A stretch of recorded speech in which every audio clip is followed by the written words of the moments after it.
thing. Can someone please remind me about this in the big class begins tomorrow? Anyone, the admins can remind, or any of you all also is okay. So that we have the recording from beginning.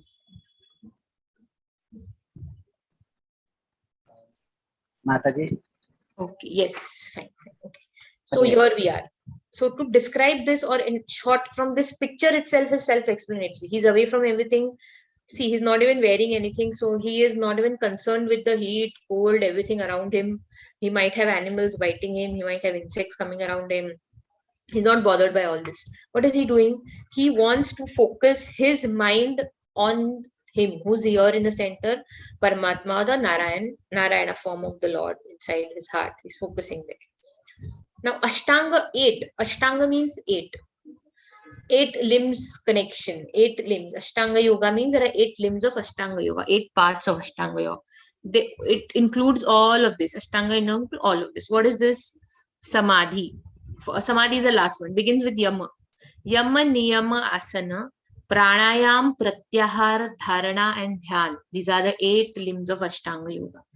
What is Yam? These are the external disciples. What you're supposed to do. It includes that. Niyama is the internal disciples, like what you are allowed to do. Yama is what you should not do. Like you should not get connected and attached to family. You should not. There are certain things you should not do. There are certain things you should do. That is the niyama. That is the rules. Asana is a posture or the sitting posture. See how he is sitting. Look where his hands are located. How his fingers are. He's sitting with his back straight. All of this is described in one of the shlokas in this chapter. How should be sitting? He should be sitting in a secluded place. He should be sitting on asana with a deer skin over here on grass, and the grass should be covered by deer skin. It should not be too high. It should not be too low. It should be comfortable enough, and he should be sitting in an erect position, not lying down, sleeping anyhow. Okay, that is asana. That is posture. What is pranayam? It is breath control. You must be knowing of pranayam techniques, no? Breathing in, controlling your breath in 4 times, 4 breaths control, breathe out in 8 breaths. These all are various pranayam techniques or the breathing techniques. Pratyahara is withdrawal of the senses. What is that?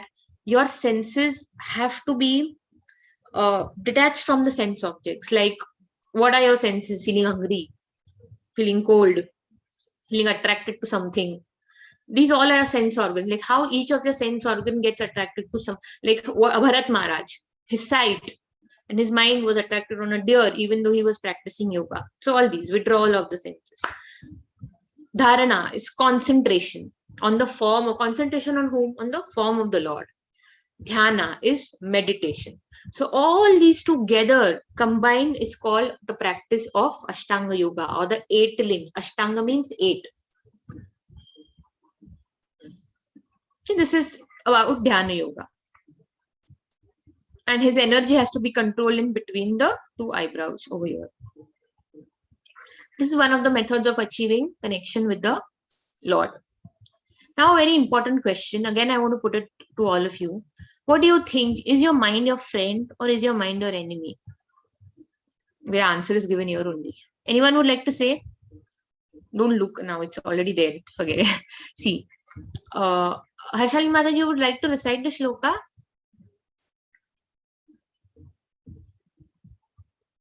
Yes, Mataji.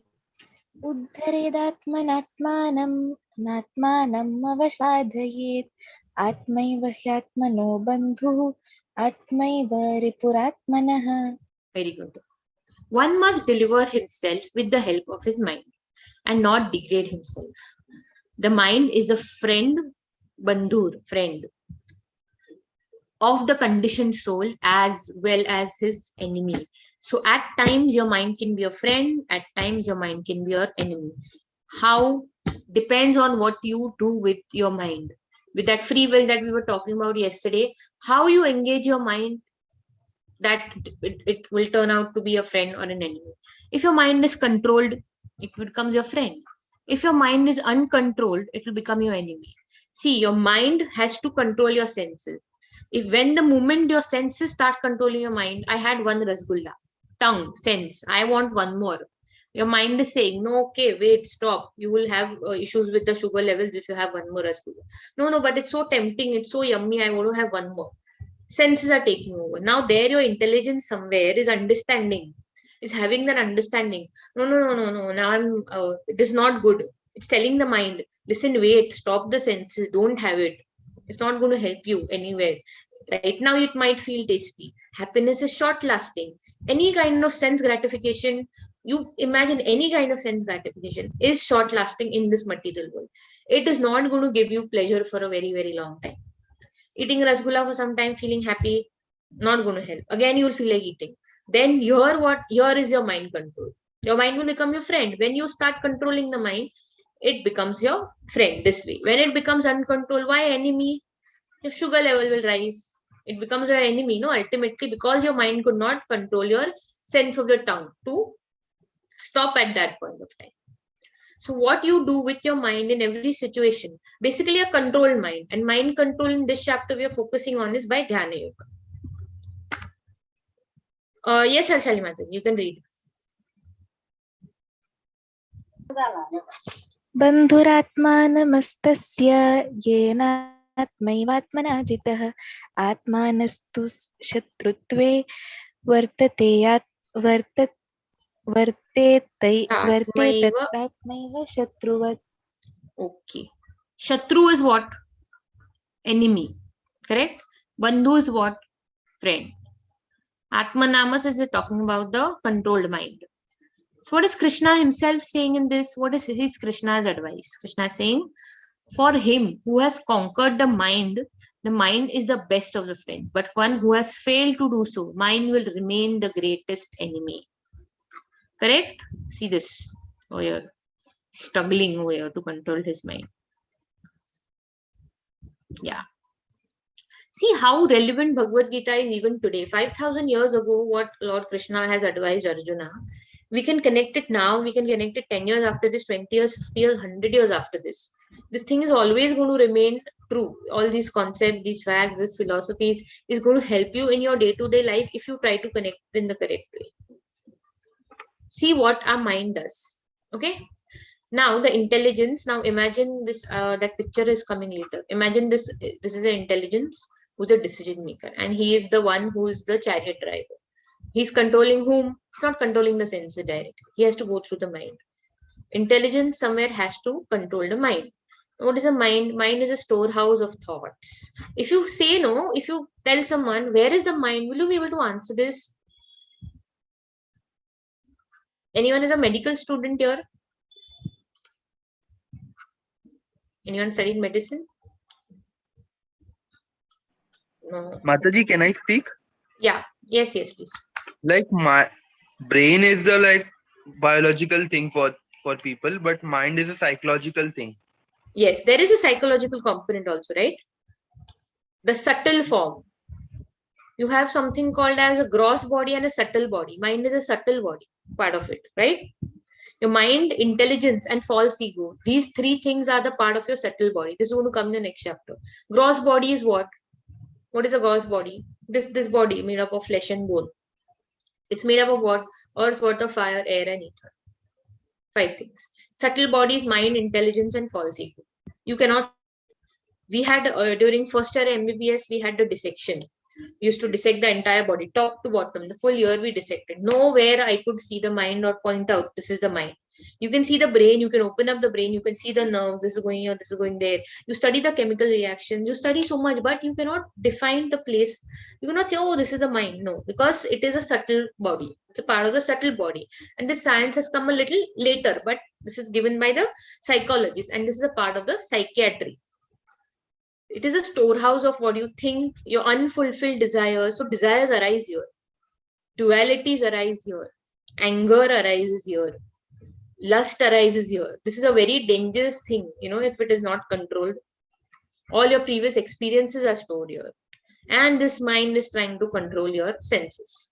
The senses are what? Oh, with the eyes, nose, anyone knows. This is the first standard. Eyes, nose, tongue, ear, and skin. All these senses are attracted to things. Skin, sense of touch, very attractive, very temporary, feeling happy after a touch of someone you like, but temporary. Ears, listening to something good about yourself, listening to some good music. Tongue, eating things which should not be eaten. Meat eating, it can be one of these examples. You might feel tasty and yummy, but the digestive capacity of a human being, the digestive system of a human being, the enzymes we produce in our body are not enough or not sufficient to digest animal matter. When you consume some animal matter, that each and every particle of that animal gets broken down into proteins and everything into your body, right? And it integrates into each and every cell of your body. Somewhere the consciousness, that bad or good, obviously, that is getting integrated into you physically or even biologically. The part of that body finally is getting digested. Where is it going? It is getting absorbed into your blood. Nose, smelling something nice. Eyes, seeing something attractive. All this. Now, this yama, niyama, asana, pranayam, pratyahara is given more in detail in these shlokas. These shlokas we're not taking because it will take really long time, but I've taken down these shlokas so that you understand in which shloka they are focusing on what. Yama is, what should he do? This is advised by the Lord. He should live alone in a secluded place and should always carefully control his mind. Why live alone? Can you sit at home and try all this? More than half an hour, if you're sitting in a room, someone is going to come and disturb you. Nowadays, we don't have very big houses which are 10 rooms, which we have. Very rarely people have a house which has 10, 15 rooms and someone is sitting in one room for hours and hours and no one is going to disturb. This is not going to happen. What is niyam? Regulating in his habits of eating, sleeping, working, and recreation. We can do this. Niyam is what you are supposed to do.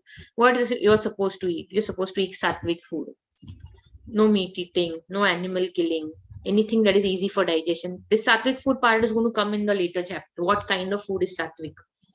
Or the food in the mode of goodness. Sleeping early is always advised. Early to bed, early to rise. Working and recreation. All these are the, in working and recreation, these all are the niyam, part of the niyama. Now, asana. Lay in kusa grass. Kusa grass is a type of a grass. On the ground and then cover it with a deer skin. The seat should neither be too high nor too low and should be situated in the sacred place. Sacred place, usually in older times, they used to go to river Ganges or to Kashi or banks of the river Yamuna. One should hold one's body, neck and head erect in a straight line and stare steadily at the tip of the nose. Thus, with an unagitated, subdued mind, devoid of fear, you should not be fearful. If you're told to go and sit in a jungle like this, where this boy is standing, you'll obviously have some fear within you. Fear of living alone, fear of animals. Fear of staying alone is the most common fear that you can have. So one should be without fear. One should and meditate upon me. In all these conditions, what should be your mind be? Where it should be meditating upon me. Upon me, Krishna is saying, means upon him. Pranayam. Practice stopping the movement of outgoing breath into the incoming and incoming breath into the outgoing, and thus remain in trance. Breathing techniques. Breathing in, breathing out. In all these movements where you stop, keep holding your breath for a long time. This all is used for sense control and mind control. Pratyahara, Shloka 6.15, cessation of material existence. All the materialistic attachments are cut. Dharana, what is dharana? Disciplines his mental activities and becomes situated in transcendence. That is, what is transcendence? We learn spiritual level, divine level, devoid of all material desires.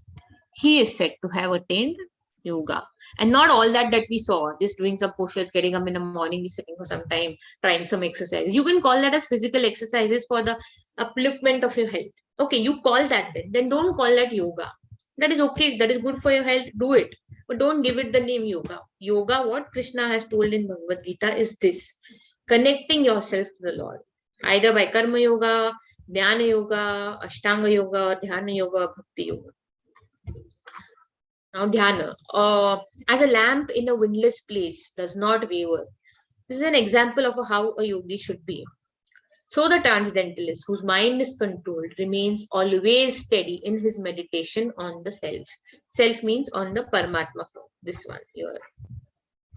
The final level of this is samadhi, complete trance. One is never shaken, even in the midst of greatest difficulty, even if it's raining, even if there is if it's snowing, even if there is a lot of sun on your head, straight 12 o'clock in the afternoon, will you be able to sit even in the forest for at that time? No, but your senses should be controlled. You should not be affected by the heat, the temperature, and that is achieved by these all processes. This indeed is actual freedom from all miseries arising from material contact. When you're not in any material contact, you're not obviously going to have any miseries of that material contact. Now we just revise the yoga ladder. Anyone would like to say what was a yoga ladder? Many times I'm repeating it now also, I said it. Anyone would like to say steps of the yoga ladder? What are the ways you can connect to the Lord? Lowermost one on the yoga ladder is what? Highermost one is what? This you should remember. Don't forget this. Just keep looking at this. Try to memorize or write it down somewhere. First is the animal life. That is not even considered. See, if you're living like an animal, what an animal does? Eating, sleeping, procreation, everything for sense gratification and for your survival. Not connected and concerned with anything. Eat, sleep, mate. That's it. That is the only thing he does. If we are living a life like that, what is the difference between us and an animal life? No difference. There is something which we have in us, which is much more than an animal. That is a higher consciousness, which I already told you last time. Our consciousness and our understanding is higher than an animal's. Make advantage of it. Human life is an advantage to connect spiritually to the Lord and get out of this material cycle. So don't let this human life go in vain. Karma kandas regulated sense gratification. You know, in karma kandas, basically in the older times, what people used to practice according to the Vedas. Like when someone passes away, you perform shraddha. When a child is born, some things are done for after the birth of the child, food ceremony, this, that, all this is given, and this is the karma kanda part. Nishkama karma yoga is, before this there is sakama karma yoga also, where partly you give something to the Lord. Whatever you earn, part of it, a few fruits are for the Lord, fruit, maximum are for yourself, some are for the Lord. Nishkama karma yoga, thing for the Lord. Understood? Are you all understanding? Okay. Dhyana yoga is speculative knowledge about Brahman and performing austerity by gaining knowledge. Ashtanga yoga is controlling the mind and senses by the eightfold meditation on the super soul. And bhakti, this is a ladder, okay? You have to climb like this, and finally you have to reach bhakti yoga to get connected to Bhagwan, loving devotional service to the Supreme Lord. Because finally, you are a servant. You are always a servant of someone. Soul was an eternal servant of the Lord in the Goloka, in the spiritual world. That he's lost, he's come to the material world. Even here we are serving someone. You have a choice here. Whom do you want to serve? If you're not serving the Lord right now, whom are you serving? You're serving your own senses. And that is not going to give you happiness anywhere. That is going to land you up into trouble at some point of time. Serving your senses is going to somewhere getting you trapped. This is not giving you freedom. Correct? Yeah. You are a servant. You become basically a servant of lust, anger, greed, maya. You have to decide whom do you want to serve. Now, if you go to a building, okay, very, very tall building, and you are given stairs, you have to reach on the 10th floor, and you have a lift. What will you take? Anyone will say, what will you like to take? Mataji, lift. Very simple, no answer, lift. Anyone would like to take the lift, correct? Why do you take the lift? Because without any work, we can reach our destination. Without effort, right? Less time it takes to reach, plus less effort. Tell you why I have shown this picture now. You remember this ladder also here? This ladder is connected to this ladder. Are you going to give this yoga system a try?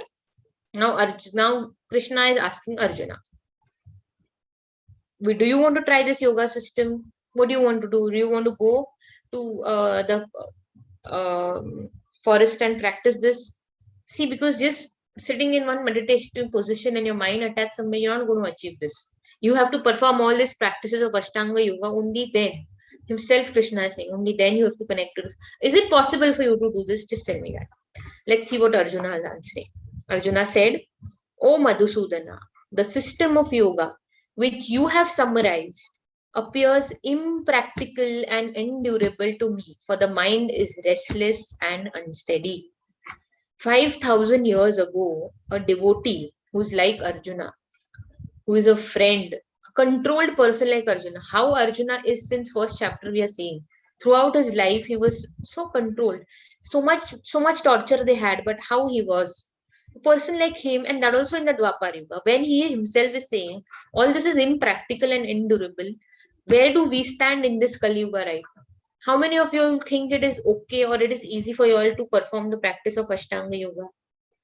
Who is ready to go to the forest and do all this from you all? Who wants to give it a try?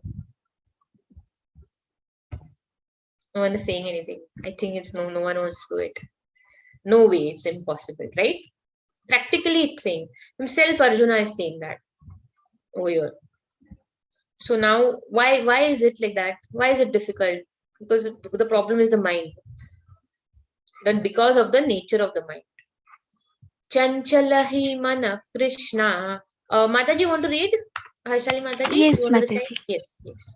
चञ्चलं हि मनः कृष्ण प्रमाथि बलवदृढं तस्याहं निग्रहं मन्ये वायोरिव सुदुष्करम्. Yes. The mind is restless and turbulent, obstinate, and very strong. These are all the meanings, Dridam, Balvat, Pramati, Chanchalam. Chanchalam is restless. All these, if you go word to word, you can open the text and read word to word meaning of this. In our book, it is so, Prabhupada Acharya has given it so well. First comes the Sanskrit shloka, right? Open it and read and see. The second part is that each and every word is translated. Third part is the entire meaning in English. I don't know if it's given anywhere else like this, but this is wonderful to read as a beginner. Anytime when you read it, you understand it very well like this. The mind is restless and turbulent. Restless is sensual. And I think it is more difficult to control, more difficult than controlling the wind. Here the mind, controlling the mind is compared to controlling the wind. Is it possible to control the wind? Wind is blowing fast. Can you tell the wind, hey wind, wait, I'm drying my clothes are flying away, please stop, wait for some time? Is science able to control the wind to that extent? Are we able to control the storms that occur? Not possible. There are some things in nature which are actually beyond our control, beyond the control of science. So who is controlling that then? The answer is here. We have the answer now, the Lord, right? So this mind, similarly, the mind is difficult to control like the wind. So that is why performing this practice of Ashtanga Yoga is not possible for me. Arjuna has given up, saying, no, this I cannot do. Similarly, even we cannot perform this. So this is just a revision of the picture. These are the senses. When your mind, your intelligence like this mind is, these ropes are the mind. Your intelligence has to control your mind. Intelligence, you should enrich your intelligence by jnana, right? But what happens is sometimes this mind is so strong that things start getting reversed. This mind starts telling the intelligent, okay, listen, wait for some time, let me satisfy and gratify the senses, then I'll come back to you. Then bus, you're fallen down into a mess. It's like, an example is given by Srila Prabhupada in the purports. What does it say? It says whenever there is a very bad disease, he has said this so many years ago, even a medicine cannot control it. Even an antibiotic is difficult to stop the multiplication of that organism or that disease. It is true, we have so many antibiotics now, but still all the diseases, all the viruses and so many organisms have become resistant to these antibiotics. They don't respond only. Okay, we are deflecting from the topic, but this example is given by Srila Prabhupada over here in one of the purports. So you don't have to let that happen. See, the soul is over here witnessing all this. And along with the soul, there is a super soul that picture is not here, but who is sitting here and looking at everything. And he's saying, okay, the soul says, okay, I want this. Super soul says, okay, take it. Super soul is facilitating. Or he might not give, depending on the guna and karma of this soul. So this is how these robes are controlling the mind. And all these senses are running in different directions. Imagine these horses. When there are 5 horses, will they ever try to run in the same way? If you've seen, they're running in the same direction. Unless and until you train them that way, unless and until you teach them, you make effort so that they go on the right path together, they're not going to go straight. Similarly, it is with your senses. So this comparison of a chariot to the body. So then finally, what is the formula to control the mind, Krishna? So Arjuna is saying, okay, now after all this, now tell me, how do I control my mind? You told me Ashtanga Yoga practice, which I give up. Formula to control the mind. Yes, Ashwani Mataji. Shri Bhagavanuvacha Asamshayam Mahabaho Mano Durnigrahanchalam Abhyasena tu Kaunteya Vairagyena cha Grihyate. Yes. Lord Krishna says, O mighty armed son of Kunti, it is undoubtedly very difficult to control the restless mind. Now, after all this, we've come to a conclusion. Difficult to control. But it is possible by suitable practice and detachment. 2 things. Practice and detachment. Without, practice makes you perfect. This is a very famous quote. If you keep on practicing, one or the other day you'll be able to do it. It is true. If you want to learn something, every day you keep learning. One day you will surely learn it. But you don't have to give up. Keep practicing. Second thing is by detachment. Detachment means detachment to the sense objects. Abhyasena. This is Shloka 3.5. Abhyasena means practice. And Vairagyena means, what is Vairagyena? Detachment. Practicing what? Now, what do I practice? Practice the 9 processes of Bhakti. The Navavida Bhakti mentioned in Srimad Bhagavatam. What is that? Shravanam, Kirtanam, Vishnu Smaranam, Archanam, Vandanam, Dasyam, Sakhyam, Atmanivedanam. All these are the 9 processes of Bhakti. Start one by one. Shravanam you all are doing. What you all learn, tell your friends, that is Kirtanam. Then try to remember what you do, whatever you read. Smaranam, that is correct. These are this all includes the processes of Bhakti. Now your mind is focused here. I hope you all are listening to this carefully. Has your mind got attracted to some other thing? Are you all feeling hungry? And see, if you all are absolutely not eaten anything there's nothing in your stomach, the acid in your stomach is going to indicate it. But if you've eaten food at 1 o'clock, are you all feeling hungry and are you all thinking about some Chinese food right now when you all are listening?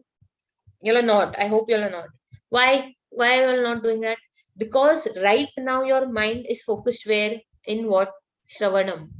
Same time you all are doing Kirtanam somewhere inside. Remembering, okay, what did ma'am say? Shravanam, Kirtanam, what was Navavidi Bhakti? Okay, this. You all are doing all this. So right now your mind is engaged. And instead of stopping someone from doing something, if you engage someone into doing something else, something better, that is always easy. If you tell a child, don't eat this, don't eat this chocolate, don't eat this, you remove it from his hand. It's going to be difficult. He's not going to listen to you. He would, when you say don't, he will go and eat that chocolate only. Instead, you give him an option. Okay, don't eat that chocolate. Instead, I'll give you something else. This is sweet only, but this is a little more nutritious than that. You know it. You've made it, you've added nutritious things into it. You've added some cashew nuts. You've added some, whatever, some nutritious amount of laddu you've made looking like a chocolate for the kid. You give that to the kid. Kid will engage himself in eating that. Kid will forget about the chocolate after some time. Sometime he might get attracted, but you wisely give the child something else. Rather than hitting the child and telling the child, no chocolate, detach from the chocolate. Difficult. Attach the child to the other chocolate. Developing a higher taste. Always our acharyas have told us. Once you start developing the higher taste, lower taste starts going off automatically. One or the other day, you will not feel attracted to listening to the hip hop song. It's not wrong to listen, but your attraction, you might start like listening to kirtans. You might start like listening to these classes, which are more going to be in detail coming up in level 2, or you might start liking to read more of Bhagavad Gita rather than reading some fiction novel about some horror story, someone killing someone creating some violence somewhere else. You might say, no, I want to open and read Bhagavad Gita. Mataji has told me you read the purpose, read. You might develop interest in that. This is how Krishna starts facilitating if you have developed interest in the correct way. This is by practice. And detachment is detaching the mind from activities not devoted to the Lord. Activities that you feel are not connected, you're not getting connected to the Lord in any way in those activities, slowly avoid doing them.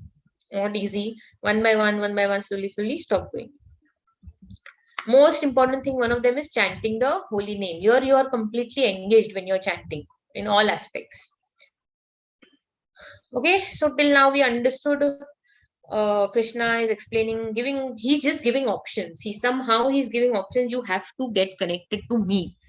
You decide how you are. You understand how you are as a person. What are your characteristics? What suits you? He's not telling one thing, do this. No.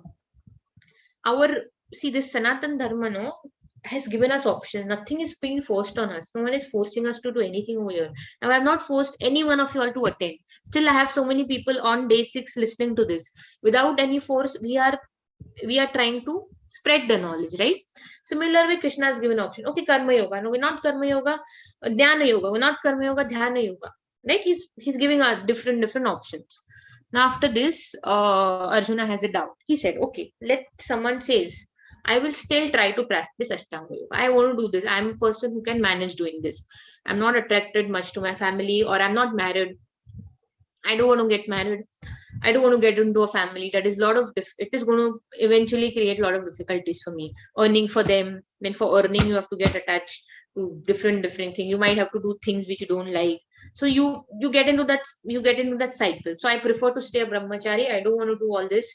My entire mind, it is easy, when you don't have any attachment towards you. It is difficult to stay in the grihastha and become a yogi. So he said, okay, I want to become a yogi. I don't want to do all this. But tell me, in this path, if I fall down somewhere, if I'm not able to achieve it completely, then what will happen? This is a question Arjuna is asking. Krishna has an answer to this also. He's saying, okay, even if you've not completed it fully, you don't have a loss. You don't have to get 100% marks to go to the next level. Even if you try, it's okay. We'll see what happens. What is the destination of someone who fails in achieving success in yoga? Now, if someone does a short practice of Ashtanga Yoga for a few years and then he fails, still that is on his credit. What will happen to such a person? He will go to heavenly planets. Heavenly planets in Shastras is described. Life over there is long, diseases are less, pleasures are more. Like, how they describe heaven. These planets of gold. There are descriptions. There are planets of gold, planets of diamond, planets of milk everywhere. So you go to a planet where life is better than Earth. You will achieve that planet.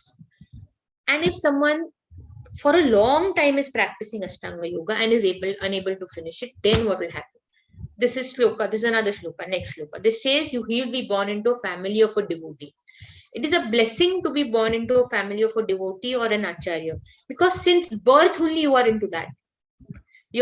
How you have to control your mind, how you have to control you're not exposed to things which are going to deflect you.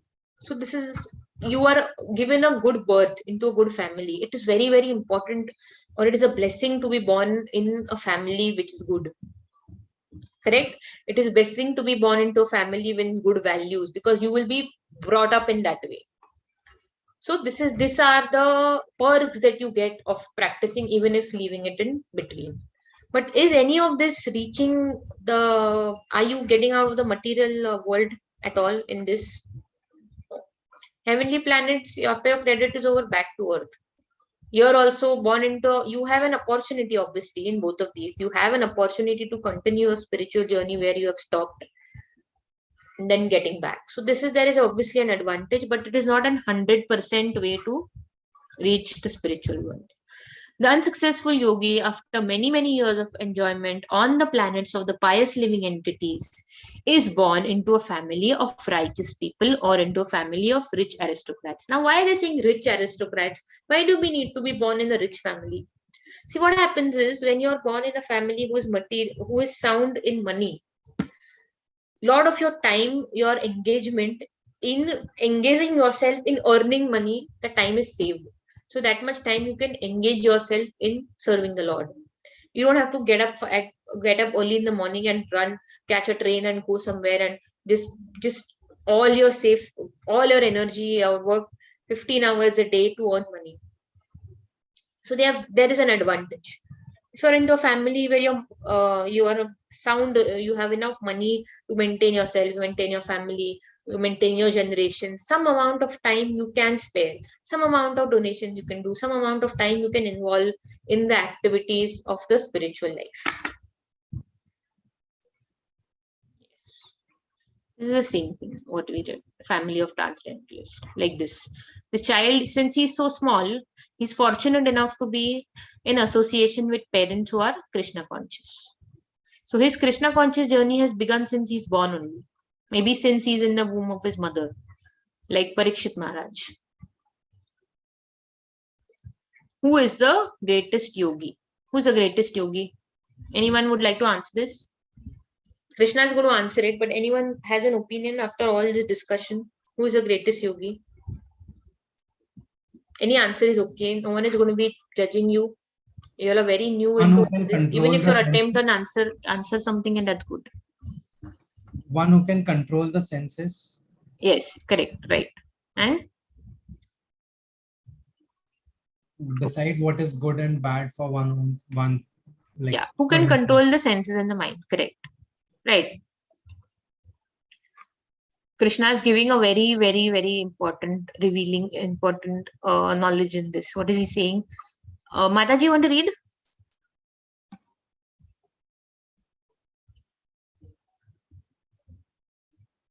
Harshali Mataji? योगिनामपि सर्वेषां मद्गतेनान्तरात्मना श्रद्धावान् भजते यो मां समे युक्ततमो मतः. Very good, Mataji. Thank you. Yogi Nam api Sarvesham, the greatest of the yogi. Madgate Nantaratmana. Shraddhavan bhajate yomam same yukta tamo mata. What does this mean? Of all the yogis, the one who with great faith, who abides in me, Madgate Nantaratmana, thinks of me within himself. This is abides in me, thinks of me within himself is Madgate Nantaratmana, and renders transcendental loving service to me. Shraddhavan means faith. Shraddha means faith. Shraddhavan means me with faith. Bhajate Yoma means who renders transcendental loving service unto me. Madgante Rantaratma means abides in me and thinks of me within himself. That is about Paramatma. With him within ourselves is what? All of us as whom, as God within us, as Paramatma. He is the most intimately united with me in yoga and is the highest of all. That is my opinion. Bhajate is devotional service. Bhajate is not just worship. It is performing devotional service to the Lord. The very, very important shloka of everything, the one who is, that is, this is rendering transcendental loving service. Shraddhavan bhajate yomam is this is talking about Bhakti Yoga itself. So that is why I told you, why was Bhakti Yoga, why is Bhakti Yoga the most important? You are already a yogi, you are a jnani also and a yogi also. Combine, you're both. See, if you're a yogi without a perfect knowledge of Krishna, you're not going to achieve the correct destination. If you're a jnani, just mental speculation, but you're not able to control your mind, just gaining knowledge without any devotion, without any love to the Lord, what is the use of all your knowledge if you are not able to love who is the creator of everything, who has created you, who has given you everything that is possible? Sun rising in the morning, setting, peaceful night sleep, water that you drink, all this is Krishna, right? He has given you everything. What is he asking? He's not asking for anything in return. He's just asking for love. Correct? And love comes with personal one-to-one connection. It comes with devotion. Right? So Krishna himself is saying one who is rendering with faith. With faith is very important. Thinks of me within himself and renders service to me is the topmost yogi. So the summary is a Bhakti yogi is the topmost yogi. So you have to become a devotee. A jnani without knowledge cannot become a devotee, jnani without mind control cannot become a devotee. A person in dhyana or a yogi without the knowledge of the Lord cannot become a devotee. Karma yogi, karma kanda is performing. He's neither a jnani nor a dhyani, cannot become a yogi. But a bhakti yogi, he's like on the top of the ladder. This taking this is the, remember that picture, elevator. Performing devotional service, you surpass all this. When you're performing devotional service, that is a Navavidhi Bhakti, you are in dhyana, and you are in karma. The ladder, you don't have to climb 1, 2, 3. You direct take the elevator and go to Bhakti Yoga. Straight up, allowed. Special, what do you call, advantage you get of performing Bhakti. You're doing all this. You get a flight on the top floor directly. So which is the best yoga system that you all want to accept? Glories to the Sri Krishna Sankirtan, which cleanses the heart of all the dust accumulated for years and extinguishes the fire of conditioned life of repeated birth and death. All of us are covered by lots and lots of dust of all the material, of all the lives which we've had in the previous lives. So much dust we've accumulated, so much sins we've accumulated, knowingly, unknowingly, we don't know. This is the best and the easiest way to wash them off. Sankirtan movement is the prime benediction for humanity at large because it spreads the rays of benediction moon. It is a life of all transcendental knowledge. It is a life means it is the essence of all the transcendental knowledge. It increases the ocean of bliss and it enables us to fully taste the nectar for which we all are very anxious. In this age, the process of chanting the Hare Krishna Mahamantra is the only method by which to cleanse the sinful mind. When the mind is completely cleansed of all sinful reactions, one can then understand his duty in the human form of life. When you have to clean your mind, for you to be able to clean your mind, you have to begin chanting. This is given in Srimad Bhagavad, the importance of chanting, importance of taking the name of the Lord. It slowly cleanses you, removes all the dust from you, starts keeping you away from lust, anger, greed, washes off your sins so that your devotional service start getting fixed, start getting strong. See, if you have knowledge and bhakti both are important. You know what is said, if you just have bhakti, without any knowledge, that bhakti becomes, it is said, it's like a sentiment. It becomes sentimental. Many people say people who perform bhakti are sentimental. It is just emotions. There is no knowledge behind it. But we understand this all what we are doing, we are taking as knowledge, right now. If you have the knowledge of what you are doing and then you're performing bhakti, your bhakti becomes very, very strong. It will not be moved. Otherwise, what happens? You are performing bhakti in a sentimental platform without having the exact position, without the understanding, without any knowledge of the scriptures. What happens? In difficult situations, it will move. Your faith might get hassled. But when you have the knowledge, it is supporting your bhakti over there. It is holding it tight. It is keeping it strong. Correct? So both have to go in hand. Now you're already getting knowledge. And now your pathway for bhakti is opened up. You have to start chanting, right? Clean the mind. Okay. Kali Kale Nama Rupe Krishna Avatar. What does this mean? Krishna descends in this Kali Yuga in the form of his holy name. Hare Krishna, Hare Ram. Krishna is descending every time he's coming. Krishna descends in the form of his name in the sound incarnation.